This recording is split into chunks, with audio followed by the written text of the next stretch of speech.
You're listening to the N2K Space Network. Knock, knock, real estate pros. You could save up to 30% when you file your taxes with Block Advisors instead of a typical accountant. Block Advisors by H&R Block provides affordable tax expertise that finds every credit and deduction you deserve. 100% accuracy guaranteed. Visit blockadvisors.com/real estate today to get started. Average savings based on national average fees for Federal Form 1040, plus Schedule C and one state filing in the latest available 2020 survey conducted by the National Society of Accountants. Pricing may vary. See blockadvisors.com/guarantees for full details.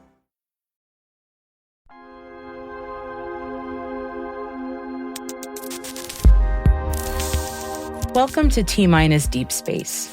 I'm Maria Varmazes, host of the T-Minus Space Daily podcast. Deep Space includes extended interviews and bonus content that takes a deeper look into some of the topics that we cover on our daily program. We hope you enjoy.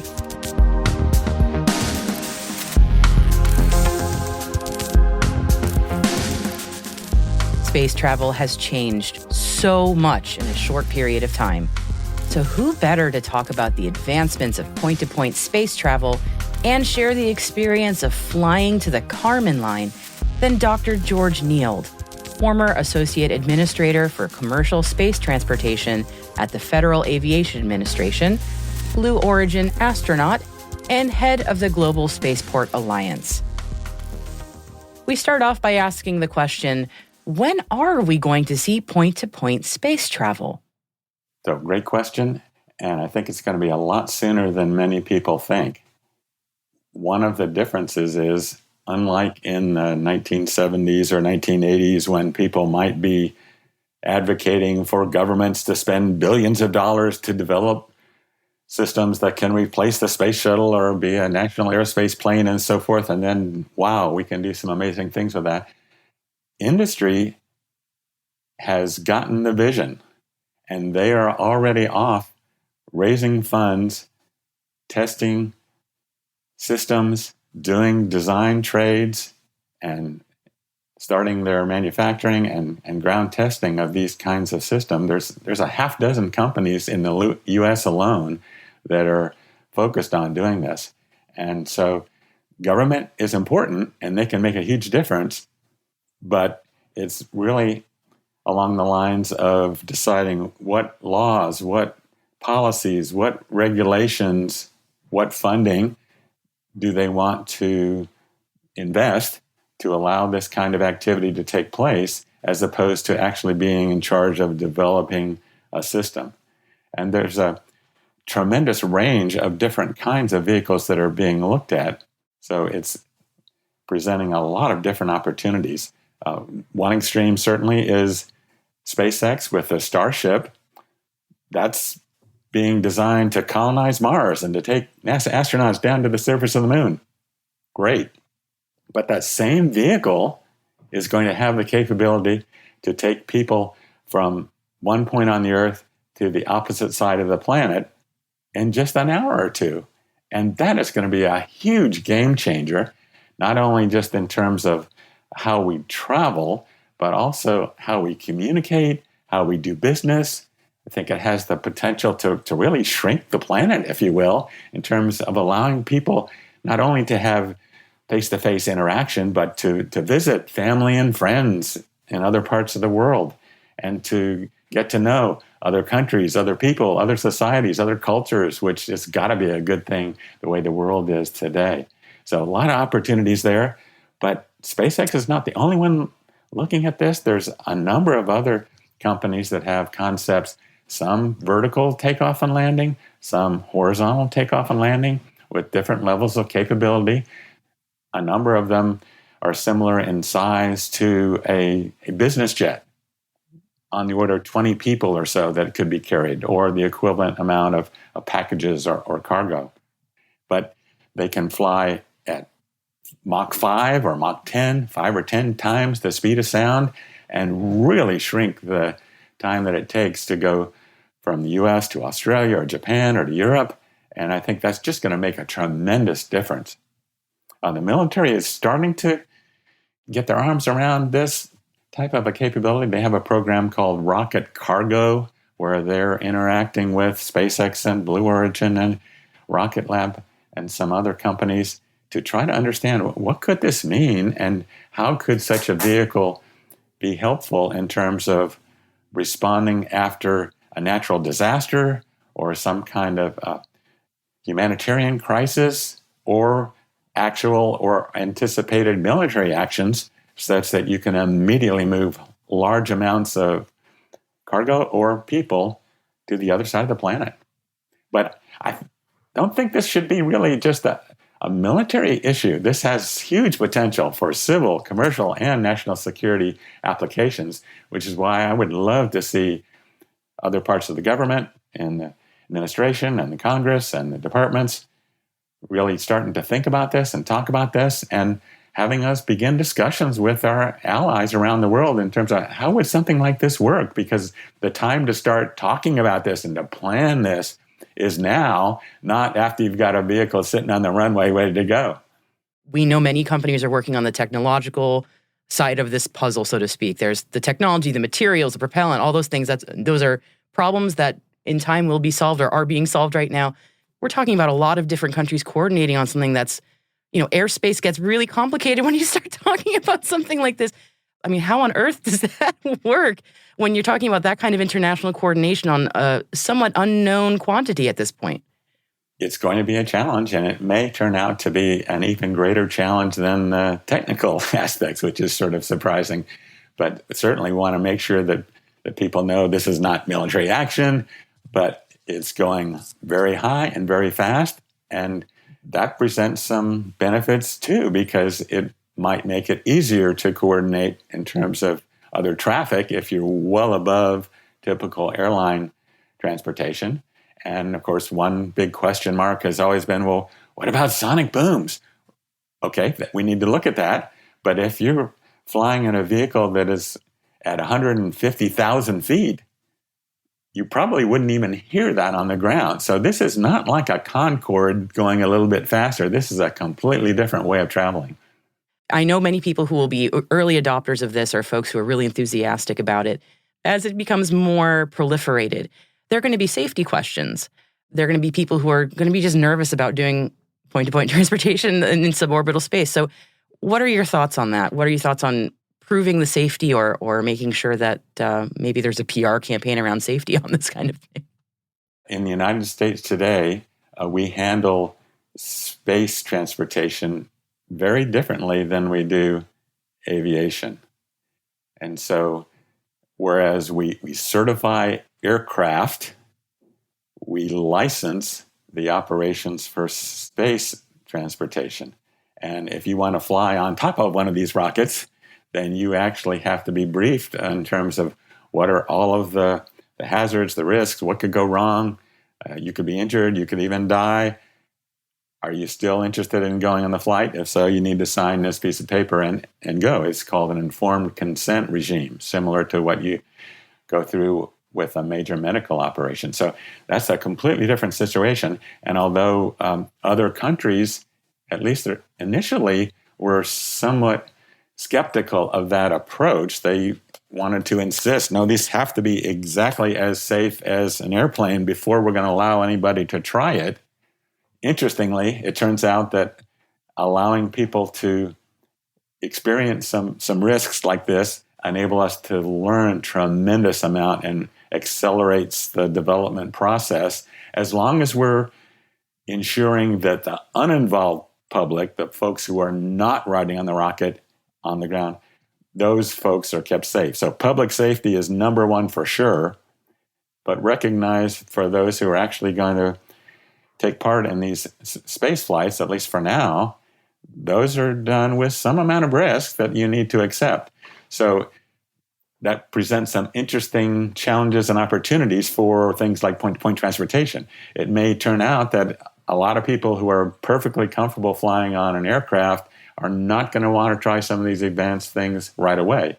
Fair enough, but I think there probably are enough people who are willing to give it a try that there's some potential payback, if you will, for the development fund that is going into the activity so far. It turns out that there are more than 150 million people who every year fly on an aircraft flight longer than 10 hours. I'm one of them. Yeah, I've done it. So if just a small fraction of those people could be convinced, how about giving this a try? If it's the same amount of money or maybe just a little bit more, to drastically shrink the time that it would take to do this type of a mission, that would provide more potential revenue than is spent for all of the launching of satellites that we're doing today. And so that is a mind-boggling opportunity for companies if they can figure out how to do this, do it safely, and do it well.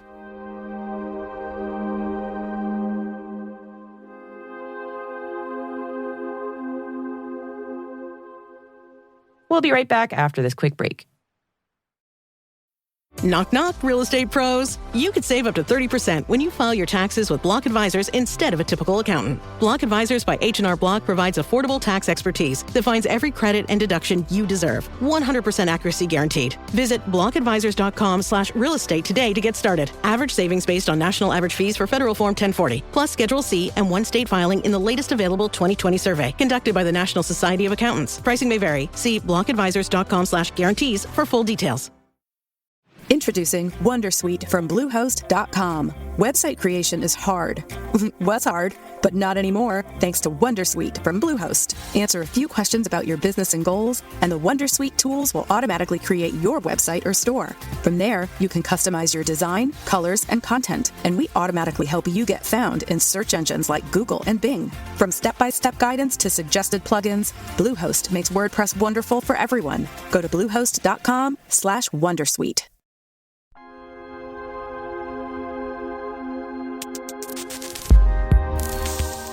So we were talking about assuming the risk of taking this kind of flight. So you have done that last year, in fact.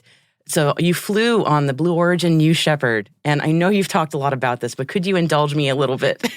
Tell me about your experience, please. Yes, it was an amazing adventure. So I have been working in the space programs of our country basically my whole career in the Air Force and working for NASA and then at the FAA, Office of Commercial Space Transportation. And so at this point in my life and having retired from the government now, to have the opportunity to personally experience space flight, it was just an incredible opportunity. So to start off, the folks on the flight, there were 6 of us. We flew into El Paso and stayed in a hotel overnight and then woke up the next morning and there were a number of Rivian electric trucks that drove us out to the launch site. It's a couple-hour drive from El Paso to get out to Van Horn and then eventually the launch site itself. Really different than, say, a Cape Canaveral. It's very much out in an area without many people living there, which is a great thing from a safety perspective if you're operating rockets and so forth. Different companies have different kinds of systems. What Blue Origin has come up with is a system that is fully automated. So there is not a pilot on board. There was not a pilot on the ground controlling the rocket. It's the computers that are flying things. And again, some people might be concerned about that, but the flip side of that is, you don't have to worry about pilot error if there's not a pilot. Once you've got the software working, then you got a good system. No human factor in that situation? Yes. So that offers an interesting opportunity to really streamline the training because we didn't have to worry about having to land the vehicle or what switches do you pull or what displays need you to push a button on and so forth. Instead, they've got it set up with 3 days of training. And we practice over and over and over again in their simulator what the flights would be like. But it's pretty much on, how do you get in and out of your seat, both on 1G conditions on the ground, and then if you're going to float around in weightlessness, how to understand the displays, how to talk in the radio, and then how to respond to emergency situations. And so by the time we got to launch day, everybody felt well prepared and ready to go. So that's a completely different scenario than when you've talked to Eileen Collins and other NASA astronauts who had to train for years to be able to fly the space shuttle, for example. So launch morning, we early wake up, got to meet up with our family and friends before launch, and then 45 minutes before launch, we drove out to the rocket on the pad, climbed up 7 flights of stairs and strapped into the capsule. And then we had the typical go, no-go polls from mission control with a nice set of very capable engineers that are overseeing the operations. And then 5, 4, 3, 2, 1, ignition. The rocket engine starts, and when they're up to speed, you're going. And unlike some of the other astronauts that I've talked to who described liftoff as a kick in the pants, this was rapid acceleration, but very smooth. There's no solid rocket boosters that have a rapid acceleration. And it's exciting, it's thrilling, lots of things to pay attention to.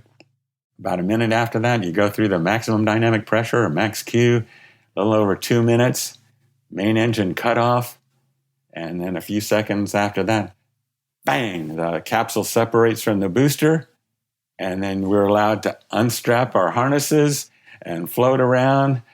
Just an exhilarating feeling of weightlessness, doing somersaults, and you just have to smile and laugh, and it's just such a joyful experience.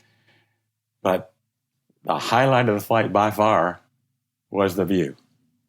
You look out of these huge windows and see the curvature of the Earth and this thin blue line that's the atmosphere that you're above. And you look above that, and instead of seeing blue sky, it is black. The blackest black that you can imagine.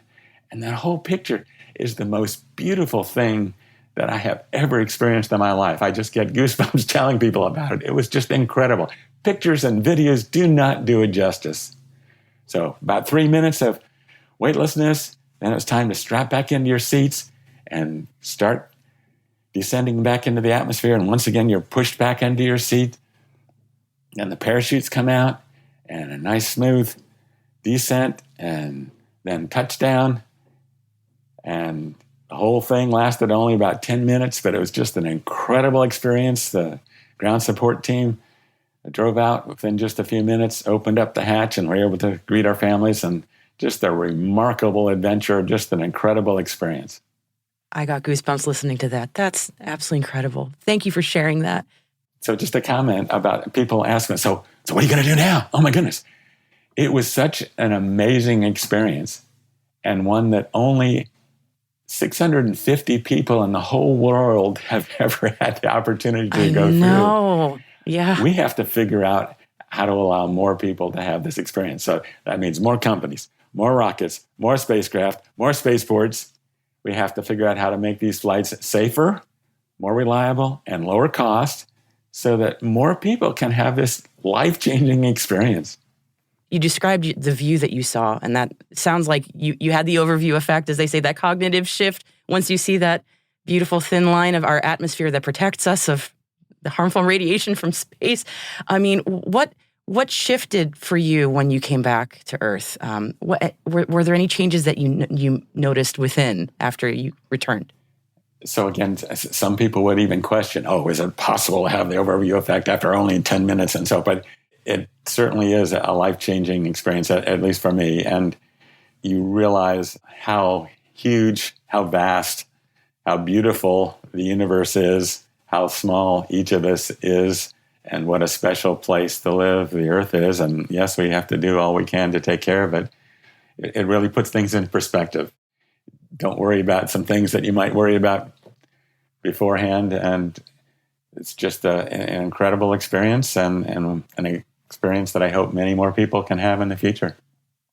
Given the incredible career you have and how much experience you have in aerospace, and then you also got to become an astronaut too, which is just an amazing thing. Did your flight give you maybe a new insight or appreciation into space flight, or maybe the aerospace industry in general?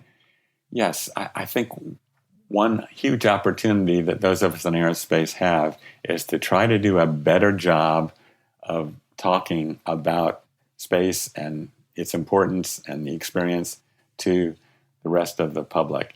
I think in the past we've tended to stress science, technology, engineering, math, STEM subjects. Yes, we need people that are good in that. Absolutely. But if you think about the long-term vision, Richard Branson wants to have his space lines. Jeff Bezos talks about having millions of people living and working in space to benefit Earth. Elon Musk wants to make humanity a multiplanetary species. So again, those are very ambitious goals and they're going to take a long time to achieve. Got it. But as we start to have commercial space stations, moon bases, scientific sites on Mars, and so forth, it's going to take a lot of different skills, a lot of different kinds of people to do this. Not just test pilots, scientists, engineers. We need those for sure. But also mechanics, technicians, welders, bakers. We need artists. We need painters. We need authors, storytellers. We need all kinds of different skills, all kinds of different people. We need space lawyers. We need communicators. We need administrators. We need people who are basically hotel managers that can oversee the operations and keep track of the finances. And so I guess my message, and one I hope will get out there in the future, is that if you have a passion for space, stick with it because there is going to be a place for you. So if you love engineering and science, that's fantastic. But if you have other strengths, other interests, other backgrounds, there's still going to be an opportunity for you to make a difference and to be a part of all this.